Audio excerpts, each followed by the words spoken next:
I stand tall when I kneel for the pain that they feel in the body or the mind. I leave nobody behind. Through the tempest or a storm, however it may form, those that are lost I'll find. I leave nobody behind.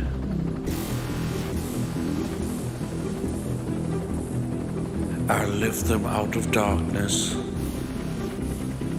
into the light of solace, and even those that are left blind, I won't leave them behind. There is no choice. Hear my voice. There's an oath I have signed that leaves nobody behind.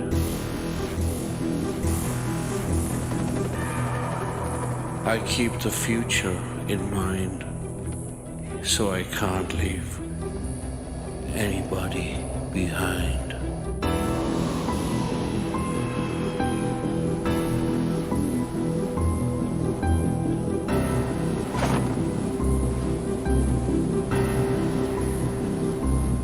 I keep the future in mind,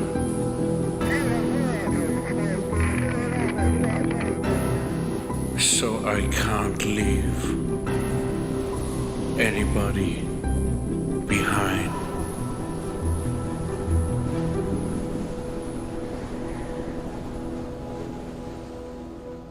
तो बच्चों, आपने जैसा video देखा, एक बहुत ही रोमांच से भरा हुआ वीडियो, तो कुछ उत्सुकता तो आपके अंदर आई ही होगी कि ये आखिर है क्या चीज। देश में एक ऐसी संस्था है जिसका काम एक ऑफिस की 4 दीवारों तक सीमित नहीं रहता।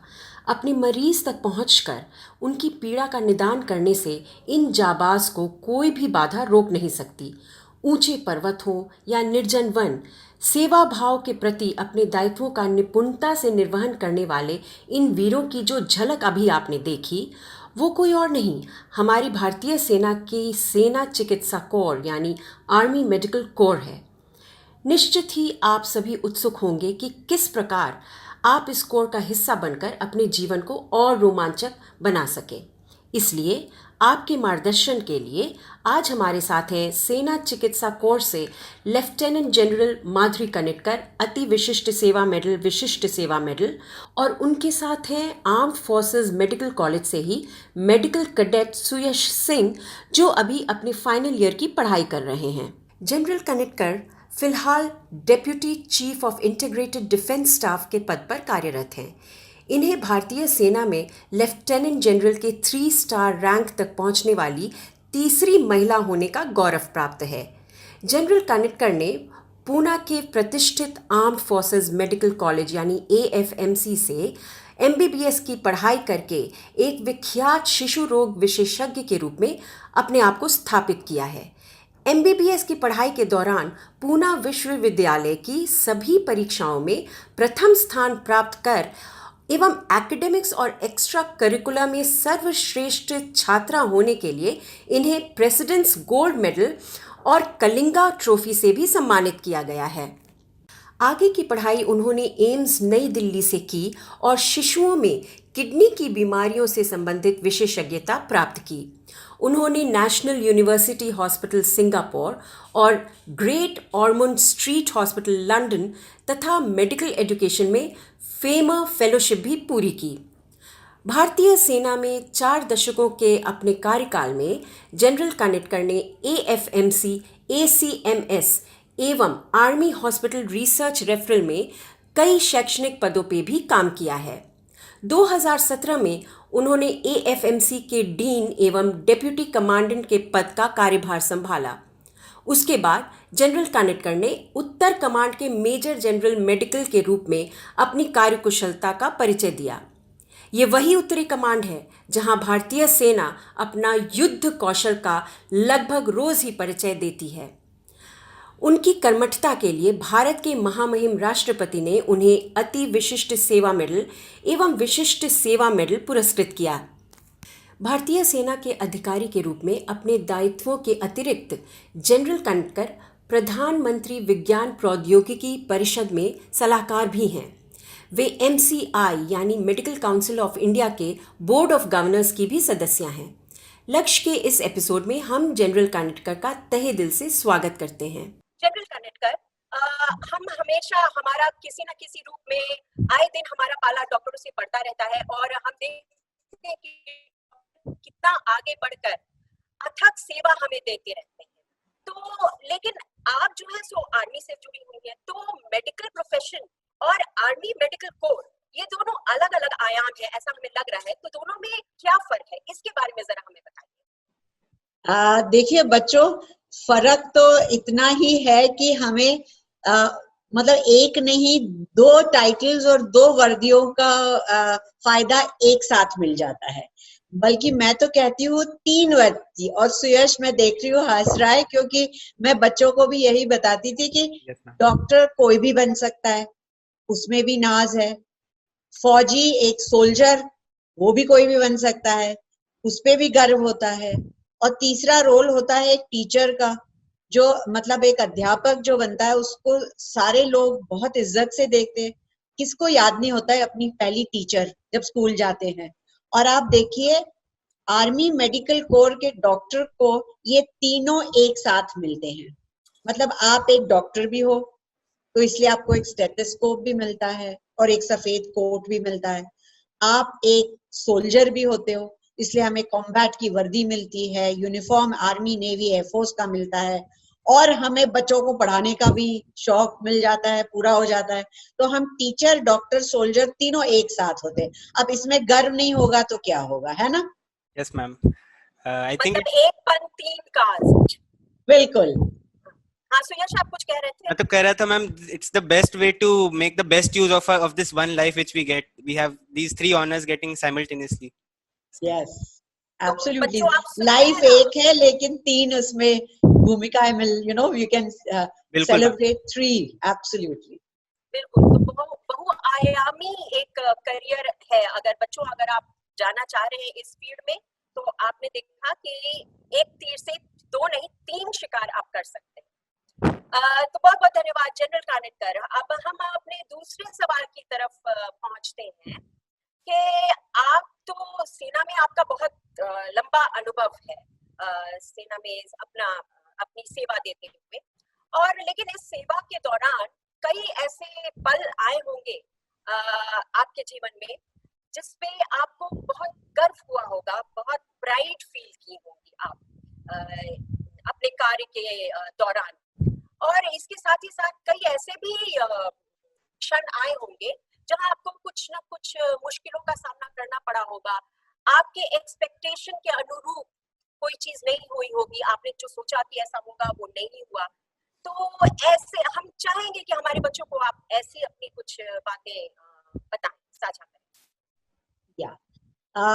दोनों, मतलब जहां पे गर्व हुआ या बहुत खुशी हुई, ऐसे मौके भी बताऊंगी 1-2।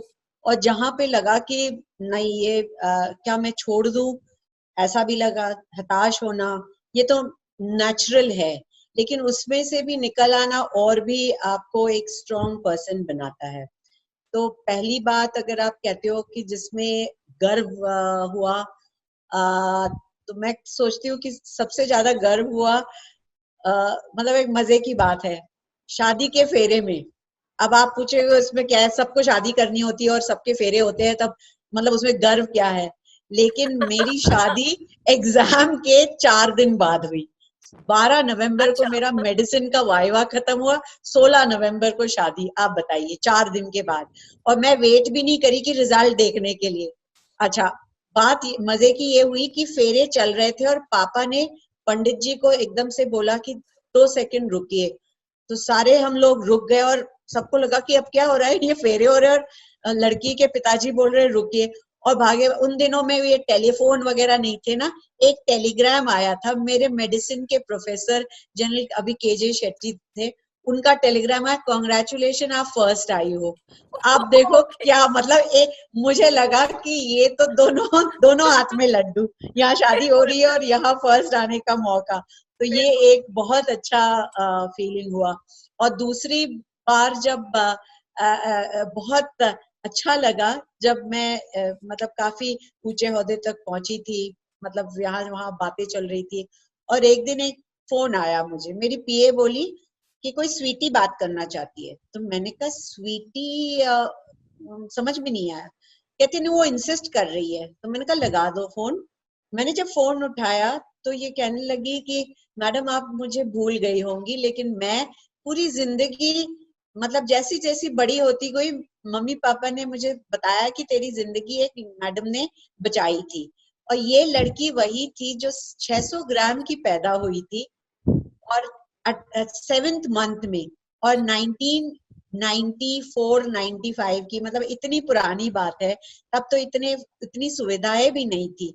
और मुझे याद है 3 महीने मैं इस बच्ची को, जब सबने सोचा कि ये तो मतलब जिंदा रह ही नहीं सकती है, बल्कि माँ को डिस्चार्ज भी कर दिया था, लेकिन ये बच्ची बच गई थी।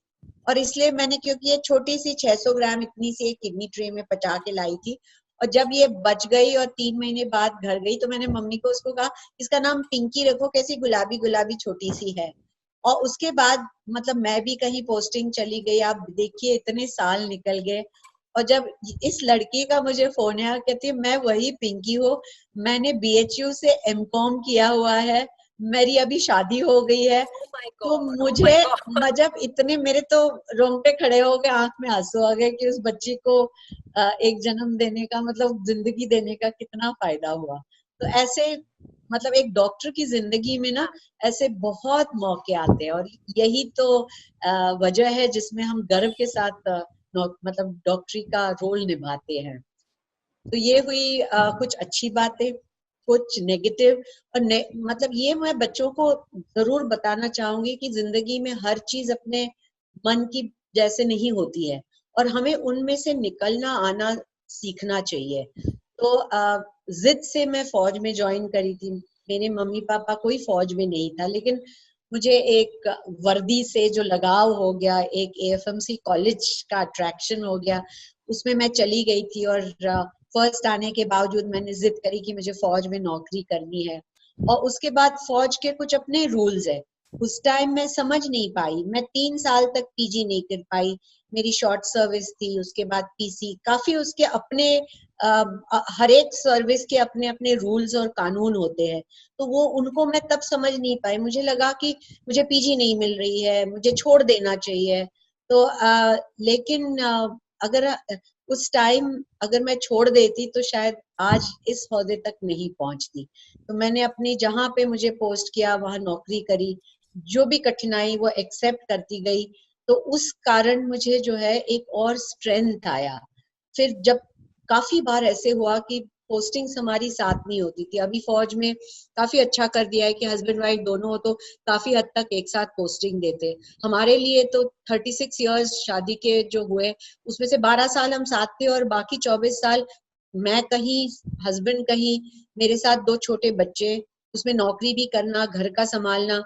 तो काफी बार मतलब मैं सिर पकड़ के बैठ जाती थी कि ये तो मैंने क्या कर दिया, अभी छोड़ देना चाहिए। लेकिन हर बार या तो मेरे हस्बैंड, मेरे पेरेंट्स, मेरे इन-लॉज, मेरे कलीग्स, मेरे साथी, उन सब ने मेरा हौसला जो बढ़ाया, और लगी रही मैं। तो और जिंदगी में मुझे लगता है हमेशा एक प्लान बी बनाना चाहिए कि ये नहीं हुआ तो क्या जिंदगी खत्म होती है? नहीं होती है। अगर एक चीज अपने तरीके से नहीं हुई तो हम उसे दूसरा तरीके से देख सकते हैं। अभी आप देखिए कोविड का पैंडेमिक चल रहा है, उसको हम क्राइसिस बोल रहे हैं, लेकिन अगर हम दूसरी तरीके से देखें तो ये एक अपॉर्चुनिटी हो गई है। हम लोगों ने कितना कुछ सीख लिया, हमने कितनी कुछ अपनी हैसियत देख ली कि भाई हमारा देश बाकी कितने डेवलप देशों से कितनी अच्छी चीजें कर पा रहा है। तो हम हर क्राइसिस को अपॉर्चुनिटी में बदल रहे हैं। तो इसलिए मुझे लगता है कि बच्चों, आपको अगर मैं सलाह दूं तो आपको एक कांच का गेंद नहीं बनना चाहिए कि जो नीचे पटके तो वो टूट गया। अगर आपके पास उसके अंदर अपनी खुद की हिम्मत हो ना, तो रबर का बॉल जैसे जो आपको नीचे लगा तो और ऊपर जोर से उठ गए। तो ये आप में काबिलियत आनी चाहिए। और हर बार जब आप नीचे जाके ऊपर आओगे ना, तब आपका अपने आप पे जो आत्मनिर्भर या अपने आप पे जो गर्व और अपनी कॉन्फिडेंस जो बढ़ती है, उसके सामने और कोई भी वो तुलना नहीं दे सकती है। बिल्कुल जनरल कानितकर, आप बल्कि आपने जो बोला, इसी वजह से आपकी पूरी की पूरी लाइफ हमारे स्टूडेंट्स के लिए प्रेरणा स्रोत है। हाँ जी, और हाँ जी। जो पिंकी की बात आपने कही, तो लगभग उसी तरीके का एक प्रश्न आगे मैं पूछ रही हूँ कि बतौर शिशु रोग विशेषज्ञ आपने हर उम्र के बच्चों को हर परिस्थिति में देखा है, और आपके प्रयास से असंख्य बच्चे अपने जीवन के दर्दनाक अनुभवों से उबर पाए होंगे, जैसा आपने पिंकी के बारे में बताया। और सुनकर इतनी खुशी हुई कि अब वो मतलब बिल्कुल ऊंचे तबके की पढ़ाई उसने कंप्लीट कर ली है, जो कि माफ कीजिएगा हमारे प्रदेश में, बिहार जैसे प्रदेश में बहुत सारी लड़कियों के लिए संभव भी नहीं होता है, क्योंकि उनकी तुरंत में शादी कर दी जाती है। तो ये बहुत स्पष्ट है कि दर्द केवल शारीरिक पीड़ा तक सीमित नहीं है, बल्कि इससे जीवन के कई पहलू अफेक्टेड होते हैं, प्रभावित होते हैं। तो जनरल कानितकर, आप हमारे बच्चों के साथ अपने कुछ सुझाव साझा करें जो उन्हें अपने जीवन को बेहतर बनाने में मदद कर सकते हैं। बहुत सारी बातें तो आपने ऑलरेडी कह दी है, इसके अलावा भी अगर कुछ कहना चाहें जनरल कानितकर। यस, मैं मतलब वही बताऊंगी। सुयश अभी हमारे साथ है। तो मैंने मतलब जैसे आपने कहा ना कि बहुत मेरे बच्चे ही बच्चे, एक तो मैं चाइल्ड स्पेशलिस्ट, तो मेरे घर में 2 बच्चे, मेरे वार्ड में हमेशा पूरे भरे हुए बच्चे थे। और जब मेरे अपने बच्चे दूर चले गए और पीडियाट्रिक से मैं एडमिनिस्ट्रेशन में आई, तो मुझे ऐसा हुआ कि जैसे 700 बच्चे मिल गए कॉलेज में, क्योंकि इतने स्टूडेंट्स आ गए। तो मैं सबको मतलब एक मेरे खुद बच्चे कहते थे कि मम्मा आप एक ना घिसी रिकॉर्ड्स की तरफ वही चीज बताती रहती है, और उन बच्चों को कॉलेज में भी यही बताती कि लाइफ में एक बैलेंस होना चाहिए।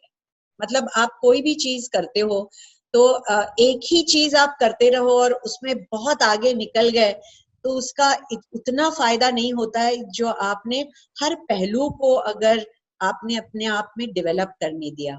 तो इसलिए सबसे पहले मैं बच्चों को कहती हूँ कि fit mind in a fit body. तो आपके बच्चे आजकल फोन पे होती है, टीवी पे होती है, कंप्यूटर पे बैठ के होती है, तो एक्सरसाइज के तौर पे बहुत कम सुविधाएं होती है। तो इसलिए मैं सोचती हूँ कि हर एक बच्चे को एक और कॉलेज में भी मैं बताती थी कि आप अगर एक इंडोर आप अपनी पढ़ाई कर रहे हो, तो एक आउटडोर एक्टिविटी भी जरूर कर लीजिए। या तो आप ट्रैक पे जाइए, अपने दोस्तों के साथ बाहर घूमिए, आप कोई गेम ले लीजिए, आप कोई रनिंग कर लीजिए। तो शरीर को तंदुरुस्त रखना बहुत जरूरी है, तो ये हम भूल जाते हैं। बच्चे खासकर 7वीं 8वीं तक खूब करते हैं, कॉलेज में मैंने ये किया, मैंने बैडमिंटन खेला, और जैसे ही 9, 10th और 11th की तरफ जाते हैं ना, पेरेंट बोलते बेटा अभी पढ़ाई कर लो। अब उसमें क्या होता है कि बस किताबी कीड़े अगर बन जाते हैं ना, तो उससे मतलब शरीर में एक मोटापन आ जाता है, एक लेजीनेस आ जाती है, वो चुस्ती नहीं रहती है जो आप एक्टिविटी में रहो। तो ये भी जरूरी है। और उसके साथ साथ हॉबीज भी होनी चाहिए। या तो आप जैसे सुयश हंस रहा है, वो तो खूब बहुत बढ़िया ड्राइंग करता है, और मुझे हर एक बच्चे का पता होता था कि किसको क्या और आती है। तो ये जो है बहुत जरूरी है, क्योंकि आपका मन एक ही चीज में लगा रहेगा तो मतलब ऊब जाएगा। आपको और भी होनी चाहिए। और मेडिकल, खासकर अगर आप मेडिकल की प्रोफेशन लेना चाहते हो, तो मेडिसिन में स्ट्रेस है। आप हर पेशेंट के साथ आपके ऊपर स्ट्रेस आता है, क्योंकि आप लोगों की जिंदगी के साथ आप हैंडल कर रहे हो। उनकी सारे मतलब एक डॉक्टर को पेशेंट जब डॉक्टर भगवान जैसे समझता है, तो आपके ऊपर एक बहुत बड़ी जिम्मेदारी आती है। उस जिम्मेदारी निभाने के लिए आपको आपके बाकी मन को भी डेवलप करना चाहिए और हॉबीज भी रखनी चाहिए। तो ये भी बहुत जरूरी है। तो मैं कॉलेज में बच्चों को कहती थी ना कि आप जिंदगी को एक 80-20 प्रिंसिपल बना लो। 80% अगर आप अपना पढ़ाई कर रहे हो, तो 20% बाकी चीजों में भी लगो, तो ये बहुत अच्छा होता है। बिल्कुल सही आपने मशवरा दिया, और हम चाहेंगे कि हर बच्चा इस मशवरे पे विचार करे और कायम रहे। जनरल कनेक्टर, अगले प्रश्न में जाने के पहले एक बहुत समय से मेरे दिमाग में ख्याल आ रहा है, आपने जैकेट पे कुछ फूलों जैसा कुछ तमगा कुछ लगाया हुआ है, उसके बारे में वो क्या है? अच्छा अच्छा, ये हाँ तो हाँ, ये फूल ये है, ये कॉलेज का लोगो का फूल है। और अच्छा, मैंने आज की इंटरव्यू के लिए वो ये भी आप देखिए कि मैंने बेज कलर की साड़ी और मरून कोटी पहनी हुई है, क्योंकि ये हमारे कॉलेज कलर्स है। और मैं ओके, एक छात्र थी एएफएमसी की, तो जी, ये जो रंग है ना, वो मन जी, में बैठे हुए हैं और कॉलेज के साथ इतना लगाव है कि आज भी लगता है कि अगर कॉलेज के लिए, मतलब कॉलेज के बारे में मैं बोल रही हूँ, तो मेरे को उसी कलर रंग के कपड़े पहनने चाहिए और उसी कॉलेज का फूल लगा के गर्व महसूस होता है।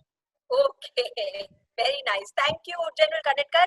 अब इस बात को तो नकारा नहीं जा सकता कि आप भारत की तीसरी महिला हैं जो लेफ्टिनेंट जनरल के पद पर आसीन हुई हैं, और अति विशिष्ट सेवा मेडल, विशिष्ट सेवा मेडल और न जाने कितने सारे पदों से आपको और मेडल से आपको नवाजा गया है, रैंक। तो मेरा अब अगला प्रश्न है, आपका जो संदेश होगा हमारे राज्य की, हमारे देश की बेटियों के लिए।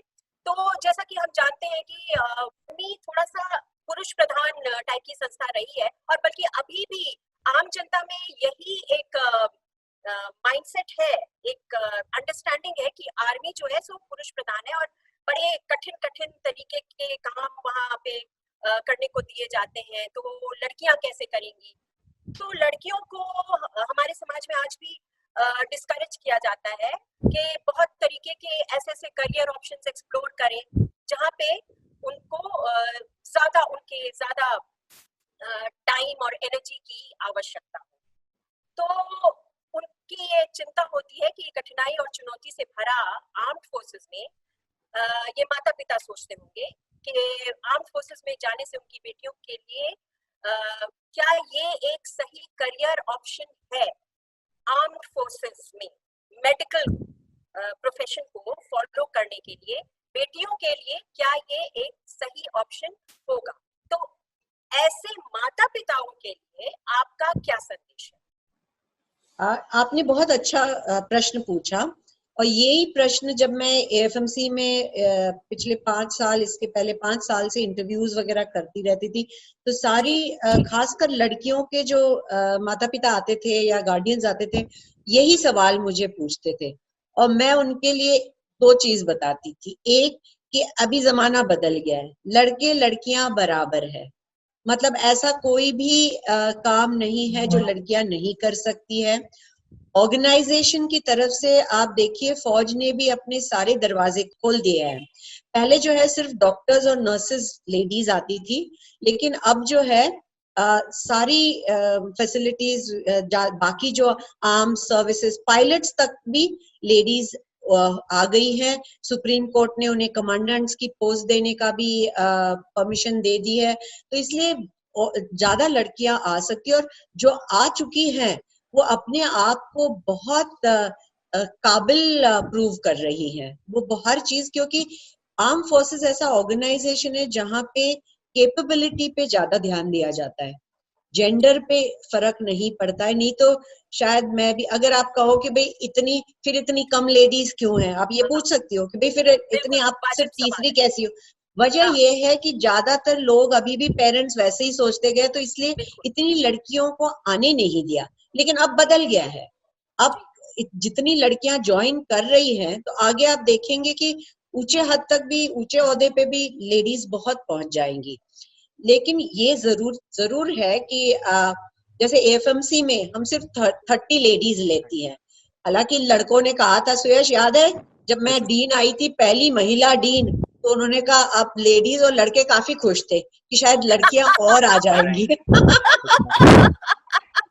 क्योंकि ओके, हमेशा लड़कों का कंप्लेन रहा है कि भाई हम इतने ज्यादा है और लड़कियां बहुत कम है, तो थोड़ा सा राइट, मतलब घुमाने फिरने के लिए लड़कियां कम हो जाती है ना, तो इसलिए अच्छा, उनको लगता है अच्छा, हाँ गर्लफ्रेंड्स कम हो जाती है, रेशो कम हो जाता है, तो इसलिए वो कहते हैं कि हमेशा लड़कियां ज्यादा। तो उन्हें लगा कि भाई महिला डीन आई है तो शायद सारी लड़कियां ही लड़कियां आएंगी। हालांकि मैंने 25 से 30 जरूर करवाई, लड़कियां थोड़ी बढ़ा दी, लेकिन अभी पूरी इसलिए नहीं क्योंकि अभी भी जो एम्प्लॉय कुछ जगह है, मतलब हम हैसियत में, कैपेबिलिटी में, काम में हम बराबर है, लेकिन कुछ जगह है जहां पे हम नहीं जा सकते, जैसे बहुत ही हाई ऑल्टीट्यूड और कठिन जगह जो है उसमें अगर हम लेडीज, क्योंकि अभी भी वहां की लोकल तैयारियां इतनी नहीं है, जैसे बाथरूम्स है, ये काफी चीजें, लॉजिस्टिक्स जो है वो जरूरी है, इसलिए लेडीज की एम्प्लॉयबिलिटी अभी फौज के पास, उनकी कैपेबिलिटी कम नहीं है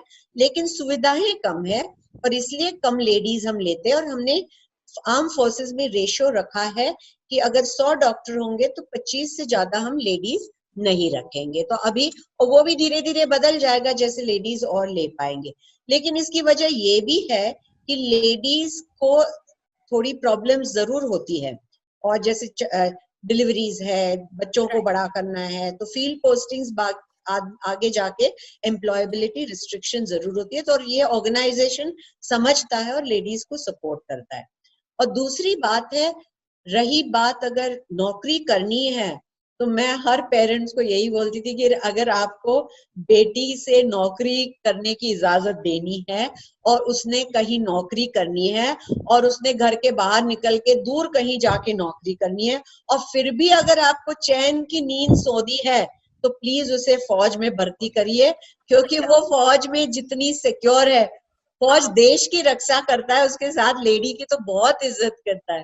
तो इसलिए मैं कहती हूँ वो आप बिल्कुल ना घबराइए, उसे आपके मन की शांति के लिए उसे फौज में भेज दीजिए। ओके, बल्कि आपने एक बहुत अच्छी बात कही, U turn the narrative upside down.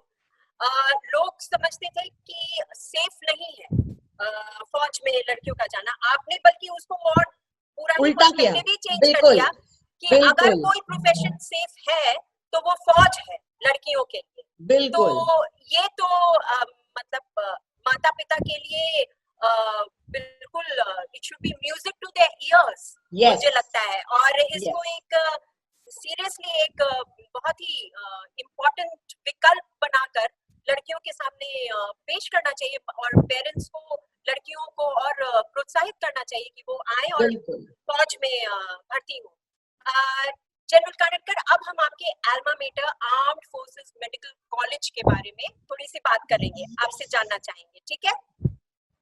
तो हम सब अपने अपने स्कूल या कॉलेज या कोई भी प्रोफेशनल इंस्टीट्यूशन जहाँ से भी पास होते हैं, उससे एक अलग ही तरीके का लगाव होता है, एक प्यार होता है, एक नॉस्टैल्जिया होता है, और हम लोग एलुमनाई मीट करते हैं और पता नहीं क्या क्या करते हैं और एक दूसरे से जुड़े रहते हैं। और आपके पास तो ये भी एक अनुभव है कि आपने सिर्फ ना वहां से पढ़ाई की, बल्कि उस कॉलेज की आगे चल के आप डीन बनी और डिप्यूटी कमांडेंट के तौर पे वहां का नेतृत्व किया। तो इस सिलसिले में आपसे आपका अनुभव जानना चाहेंगे, जनरल कानेटकर। बिल्कुल। अगर आप कहो तो मतलब हर एक की जिंदगी में जैसे कहते हैं कि सबसे स्वर्ण पल या सबसे अच्छे पल अगर है, तो वो जिस दिन मुझे याद है जब मैं मेजर जनरल के लिए सिलेक्ट हो गई थी और मेरे डीजी ने कहा कि कहीं आप जाना चाहती हो, कोई स्पेसिफिक हो, तो मैंने सिर्फ एक कही, मैंने कहा अगर सर आप डीन भेज सको तो मैं वो करना चाहूंगी, और अगर वो नहीं तो मुझे इंडिया में कोई भी पोस्ट दे दीजिए, मैं जाने को तैयार हूँ। तो ये था। और दूसरा मुझे आज याद आ रहा है जो मैं कोट करूंगी, एक स्टूडेंट्स मैगजीन होती है, सुयश क्या धनवंतरी होता है आपकी, जो धनवंतरी ना, जो स्कॉडेट मैगजीन। तो मुझे याद है कुछ साल पहले मैं जब एक अध्यापिका थी, प्रोफेसर थी पीडियाट्रिक्स में कॉलेज में, तब मुझे उन्होंने कहा था कि एक आर्टिकल लिखिए, और उसकी कॉपी मेरे कंप्यूटर पे मिली, जिसमें उसका मैंने टाइटल दिया था love at first sight. Okay.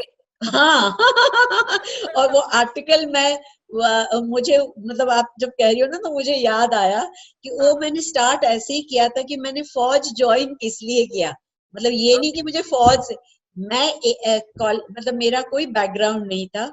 मैं 12th स्टैंडर्ड के लिए, मेरे पापा पोस्ट रेलवेज में थे, पोस्टेड थे लखनऊ में, और पढ़ाई आगे की 12th स्टैंडर्ड के लिए मुझे हॉस्टल में पूना में रखा था। तो मैं वहां से मैंने एएफएमसी का तो नाम भी नहीं सुना था, क्योंकि उन दिनों में कोई एंट्रेंस एग्जाम की बाकी इसमें नहीं था, और मेरी सीबीएसई में रैंक होल्डर थी, तो मुझे पता था कि जो पूना का मेडिकल कॉलेज है उसमें मेरे को एडमिशन तो मिल ही जाएगा। तो और मेरी एक सहेली थी जो बाद में वो भी एयरफोर्स में ज्वाइन करी, मेरी रूममेट थी। उसने कहा चल एक कॉलेज दिखाती हूँ, तूने देखा है? मैंने कहा नहीं देखा। और मैं वो देखने गई एएफएमसी, और इतनी मतलब सरप्राइज हो गई कि ऐसी भी कोई जगह है इंडिया में जहाँ पे इतने बड़े, लव एट फर्स्ट साइट हो गया। एब्सोल्युटली। और जहाँ पे स्टूडेंट सब बड़े मजे से साइकिल पे घूम रहे हैं, और उन दिनों में मोटरसाइकिल किसी के पास होती ही नहीं थी। अब बच्चे कंप्लेन करते हैं, सुयश आप लोगों को तो पता नहीं, लेकिन जब चेंज किया ना, मोटरसाइकिल्स निकाल के साइकिल्स लगाई, तो बच्चों ने बहुत क्रिप किया कि क्या है हमें साइकिल। लेकिन हमारे दिनों में हम सभी साइकिल चलाते थे। तो मैंने देखा सबने एक यूनिफॉर्म पहना हुआ है, बाकी कॉलेजेस में कोई यूनिफॉर्म नहीं था। और इतनी फैसिलिटीज, मतलब हर चीज वहां पे, ग्राउंड थे, और मैं स्पोर्ट्समैन थी। मैंने देखा इतना बड़ा ग्राउंड है, इतना बड़ा बास्केटबॉल का कोर्ट है, बैडमिंटन है, स्विमिंग है। तो मैंने कहा ऐसा भी मतलब कोई डॉक्टर, तो मैंने उस दिन तय कर लिया कि जिसको इंग्लिश में कहते हैं, मैं सिर्फ डॉक्टर नहीं, I will not only become a doctor, I will enjoy becoming the doctor. तो इसमें फर्क है। Very important that is why, and that was the day I made up my mind. और मैंने चुपचाप फॉर्म भरा, पेरेंट्स को बताया भी नहीं, एग्जाम दिया, और जब सिलेक्ट हो गई तो पापा से जिद करी। पापा ने बहुत मना किया, मानी नहीं, और मैंने कहा नहीं यही जाऊंगी। और दूसरी बात ये हो गई कि मतलब ये आपसे सीक्रेट क्या मतलब छुपाना बता दूंगी कि मैं उसी टाइम 12th में थी, तो मेरे हस्बैंड के साथ मुलाकात हो गई। वो एनडीए से पढ़ रहे थे, तो वो भी मैंने देखा कि इतना बाकी लड़कों से ये मतलब जो आर्म फोर्सेस के है वो कितने स्मार्ट है। अब सुयश देखो कितना स्मार्ट हो गया, जब आया था इतना नहीं होगा। तो ऐसी लड़कियां काफी इम्प्रेस हो जाती है। हंस रहा है वहां से। ये भी एक जो होती है ना लव एट फर्स्ट साइट में, ये सारा मतलब it was college which got me into the army, not army which got me into the college. So I think that will remain.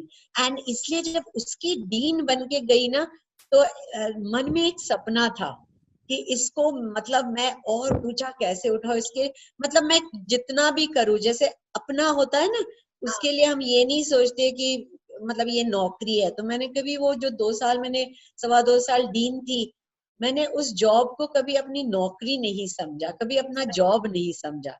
वो एक पैशन था, वो एक दिल की ये थी कि भाई क्या जितना भी करूं कम है।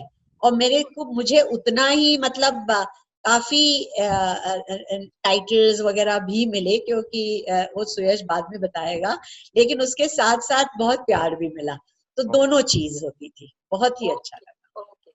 तो बच्चों ये बात बहुत ही अहम है याद रखने के लिए कि आप जो भी प्रोफेशन में जाएं, जो भी करियर पाथ चुने, उसको एंजॉय करना बहुत ही इम्पोर्टेंट है, और दिल से उसमें जाने की इच्छा हो और तब आप उसमें जाएं, तो फिर उसके बाद रास्ता अपने आप साफ होने लगता है। और उसके बाद तो जितने भी आपको रिवॉर्ड्स, रिकॉग्निशन, अवार्ड वगैरह मिलते हैं, वो सब तो एक बस साइड इफेक्ट होता है उसका।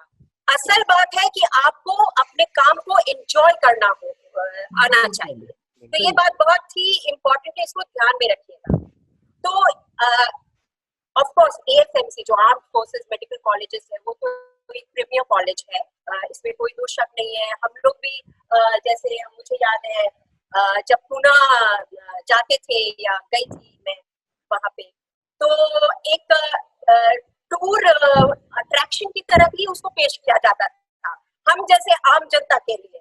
तो जैसे film and television institute of India है पुणे में, तो उसी तरह आर्म फोर्सेस मेडिकल कॉलेज भी हम लोगों के लिए एक बहुत ज्यादा एक अट्रैक्टिव एक ये होता था। तो हम लोग एज टूरिस्ट भी उसके वहां जाते थे और देखते थे और वापस आते थे।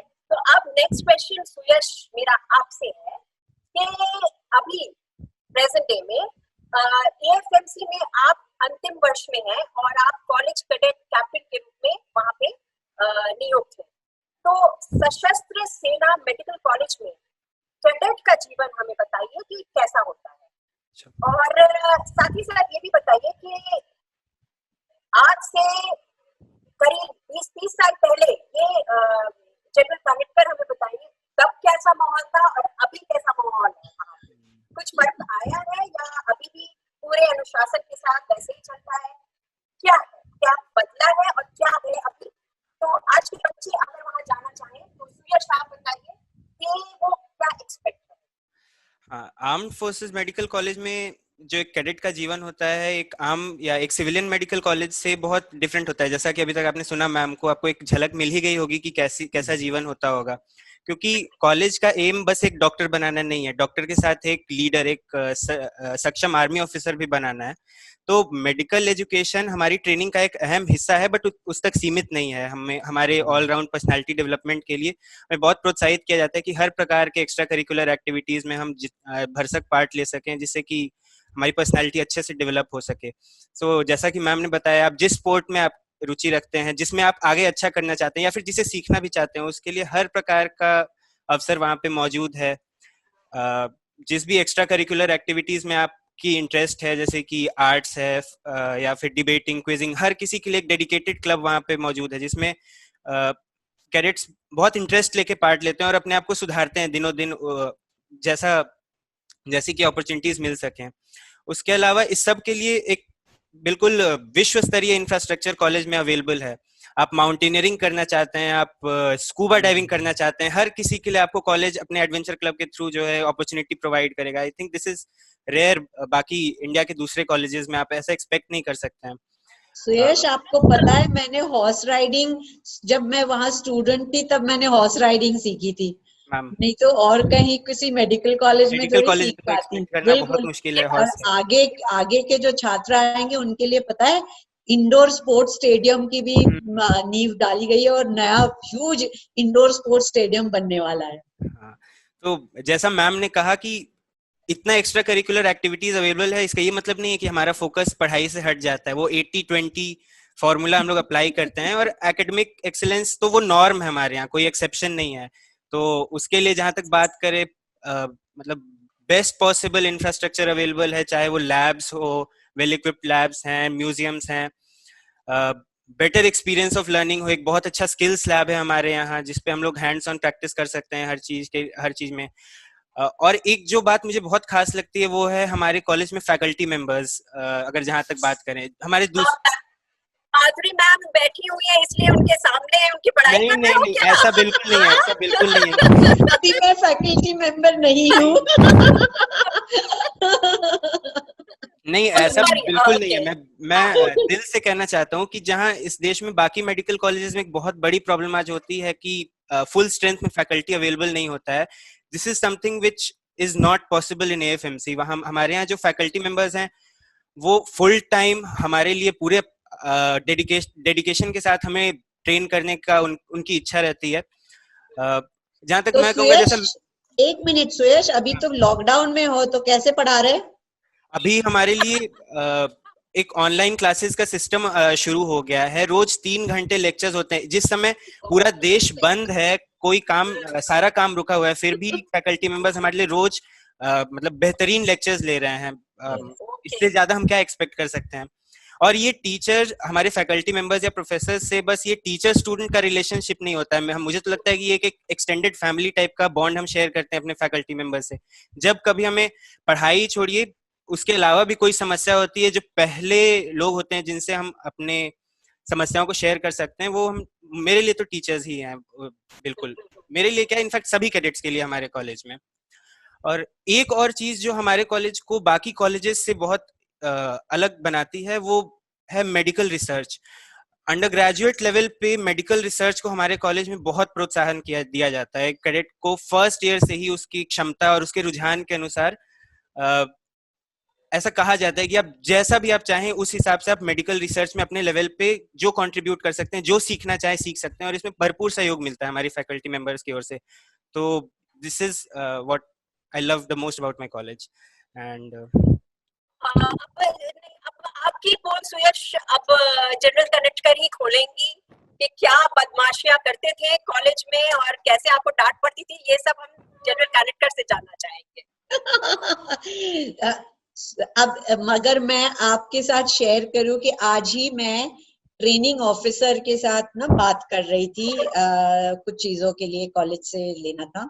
तो वो कहते हैं मैडम बिल्कुल मजा नहीं आ रहा है, कैडेट्स ही नहीं है, मैं ना किसी को डांट पा रहा हूँ, ना मैं किसी को फाइन कर पा रहा हूँ, ना कोई शरारत हो रही है। ऐसा सूना कॉलेज कभी हुआ ही नहीं है। तो हम लोग ये भी आप समझ सकते हो कि वहाँ क्या चलता है। हम लोग जब कॉलेज में थे तो हमें हमेशा ये डर रहता था कि अच्छा फाइन लग सकता है, ये लग सकता है। अब जब इतने दिनों से घर पे अब सोचते हैं किसी तरह से बस कॉलेज पहुंचा दो, ठीक है फाइन लगे कोई शैतानियों पे चलेगा, लेकिन बस कॉलेज पहुंचा दो किसी तरह से। हम तो बस ये आजकल यही और मुझे हमें मतलब कुछ बच्चों को कुछ चीजें हो जो चल रही है, उनको लगता है फैकल्टी को पता ही नहीं है, लेकिन उन्हें ये नहीं पता होता है कि भाई फैकल्टी खुद भी वहां स्टूडेंट थी, तो उन्होंने भी कुछ चीजें करी हुई है। तो और कितना मतलब जिन चीजों पे कि हम लोग भी जो है अपना सिर मोड़ लेते हैं कि चलो हमें पता है क्या हो रहा है। और जहां तक मतलब अगर मैं उनको कहती थी कि मेरा काम है दो चीजों में ना, आप गुडी गुडी नहीं हो सकते, आप मतलब सिर्फ अच्छे अच्छे नहीं हो सकते। एक होता है कि एक पेरेंट का रोल और एक टीचर का रोल, क्योंकि अगर पेरेंट सिर्फ हर चीज को एक्सेप्ट करने लगे तो बच्चा बिगड़ जाएगा, और अगर टीचर भी डांटे ही ना, करेक्शन ना करे, तो बच्चा बिगड़। तो मैं बच्चों को कहती थी कि अनफॉर्चुनेटली यहाँ पे एएफएमसी में हम टीचर्स आपके लिए दोनों है, क्योंकि एएफएमसी एक ऐसा कॉलेज है जो 100% रेसिडेंशियल है। तो बच्चे जब पढ़ते हैं घर नहीं जाते, तो एक तरीके से गुरुकुल जैसे ही है, जहाँ पे छात्र और अध्यापक सब एक साथ कैंपस में रहते हैं। तो इसलिए हमें उनकी थोड़ी शरारत एक्सेप्ट करनी पड़ती है, जैसे हम अपने बच्चों का करते हैं, और बाकी टाइम अगर रास्ता गलत जा रहा है तो उन्हें फट से सीधे रास्ते पे लाना भी पड़ता है। तो ये एक डबल रोल होता है। बिल्कुल। ओके, तो सुयश आप बताइए कि ऐसी कुछ क्या शरारतें की आपने कॉलेज में जिससे आपको जनरल कंडक्टर की फटकार मिली? कॉलेज में जहां तक मुझे याद है कि सबसे बड़ी समस्या होती है कैडेट्स को अटेंडेंस की। तो जब इतना फोकस एक्स्ट्रा करिकुलर्स पे होता है तो कुछ लोग सोचने लगते हैं, ढीले पड़ जाते हैं हल्का फुल्का। बट जब जिस दिन मैम ने डीन का पदभार संभाला था, तो अपने पहले लेक्चर में मैम ने क्लियर कर दिया था कि there are some negotiables, some non negotiables. अच्छा, याद है। बिल्कुल मैम। तो इसलिए अटेंडेंस को लेके फटकार लगती रहती थी। अटेंडेंस मैम का नॉन नेगोशिएबल था। आप जो करना है करिए, जिस फील्ड में एक्सेल करना है करिए, but that will not be at the cost of your studies on your attendance. तो एक ये था जिसपे फटकार लगती रहती थी। बाकी सुयश, याद है वो एक आप ही की बैच की थी या जूनियर थी? सोशल में मेरी नकल उतारी बच्चों ने, अब दूध मांगोगे तो खीर दूंगी, और बाकी क्या था, और एनटीडी मांगोगे तो चीर दूंगी। और एनटीडी ये बच्चों का एक ये था कि नॉन ट्रेनिंग डे, यानी कि छुट्टी मांग लो। अब हर चीज पे जो भी कोई भी इवेंट हो गया, उसके बाद सब कैसे चिल्लाते थे सुयश, एनटीडी मतलब वो एक नॉर्म जैसा होता था कि इतना रिगरस ट्रेनिंग है एजुकेशन का, तो जब भी मौका मिले मैम सामने है बस कूद पड़ो कि मैम एनटीडी, आज तो एनटीडी मिल ही जाए किसी तरह से। तो और मैम बहुत अच्छे से बोलती थी कि हंसते हंसते आती थी, और फिर ऐसे बिल्कुल। सुयश, मैम को उन लोगों को बताओ तो मेरा नाम क्या रखा था आप लोगों ने? मैम जब मैम हमारे यहाँ डीन थी, तो हम लोग इतना एक्सपेक्ट करते थे कि मैम जो है हमें एनटीडीज देंगी और छुट्टियां देंगी, बट मैम आती थी स्वीट से ऐसे करके चली जाती थी, और बहुत कड़ा शासन रखता था मैम का, नेगोशिएबल्स नॉन नेगोशिएबल्स। तो मैम, बच्चों ने या मेरे सारे कैडेट्स ने बहुत फॉन्डली मैम को नाम दिया था, निकनेम राजमाता। और वो और फिर उन्होंने एक नाटक भी किया था, जिसमें जैसे गब्बर सिंह नहीं बैठता है, वैसे कुर्सी पे 2 स्टार लगा के एक लड़की बैठी थी राजमाता, और सब कैडेट्स की ऐसी पेशी हो रही थी। आज तक मुझे इतना अच्छा लगा। अच्छा, जो बच्चे सुन रहे हैं उनके ये इसको नकल करने के लिए नहीं है, ये बस सुनने के लिए है। ऐसा ना हो कि आप आगे जाकर अपने किसी टीचर Yes. मजा बट आता है ये बिल्कुल, निकनेम बहुत मकसद नहीं था। निकनेम बहुत फॉन्डली रखा था लोगों ने। मैम को कैडेट्स बहुत मानते थे, बहुत प्यार करते थे। मैम के लिए लोग कविताएं लिखते थे, छोटी छोटी खूबसूरत सी, जो अच्छा, आज तक हम लोग जो है सेव करके रखते हैं। बिल्कुल। कोई कविता याद है सुयश जो आप लोगों ने लिखी होगी? मैम आप सुना दीजिए। ये ऋतिक राय की कविता पेश करने जा रही हूँ। इरशाद। या इस कॉलेज के दिन जाते हैं मस्ती में, राजमाता की बस्ती में, ढलती शामों की हस्ती में, हाथ उठाकर मध्यम मुस्का के, नटखट अंदाज में फिंगर दिखा के, बातें जो बतलाती है वो याद सदा रह जाती है। हम जितनी बातें आज करें वो सारी कम रह जाएंगी, और इस कॉलेज की मान प्रतिष्ठा ऊंची और हो जाएगी। खेल कूद में आगे है, त्योहार संग मनाती है, जब मैम चले है वर्दी में तो थोड़ा सा इखलाती है। मंच पे आके हमको बहला के एक छुट्टी काट चली जाती है, पर इनको अपना डीन बता के बात गजब हो जाती है। सफर चुना है ऐसा कि आज यहाँ कल वहां गए, तो दुख कैसा कि दूर हो गए, जब बातें हैं और यादें हैं, और मिलना चाहेंगे फिर से, थोड़ा बढ़कर थोड़ा सजकर, कुछ करना चाहेंगे हम भी, बिल्कुल आप जैसा बनकर।